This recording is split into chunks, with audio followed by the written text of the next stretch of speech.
法国伫咧8月初一颁布7年宪军法，除了增加国防预算以外，这法案内容也包括着法国会继续捍卫南海甲台海的自由航行权。咱的外交部表示讲，这是法国国会头一届甲台湾列入去法案内容内面。法国也是全世界头一个用立法的方式来保护台海自由航行权的主要国家，对此表示感谢。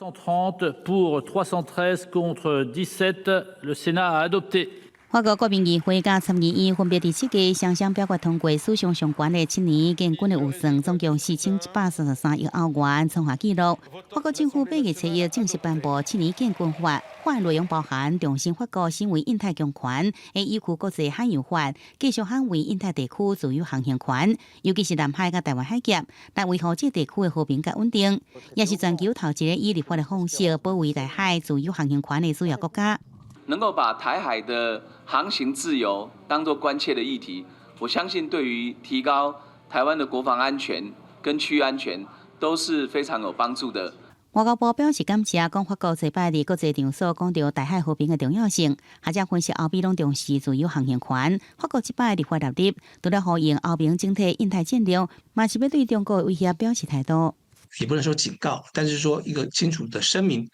就是美国或者是欧洲不会在台海议题上面缺席，是因为一旦你跨过了这个线，你基本上就会威胁到我航行自由的可能性。法国马克龙总统和克隆纳外交部长也多次强调维护台海 的和平稳定的重要性。台湾跟法国关系一直深化，蔡英文总统接见这位莅临的法国驻台代表龚顺明，感谢伊和台法合作更加紧密。龚顺明也正式下任的驻台代表，由法国总统马克龙亲信、非洲国门代表巴雷斯来接任。外界认为这项人事任命的安排也代表法国大幅度提悬台湾的战略重要性。记者综合报道。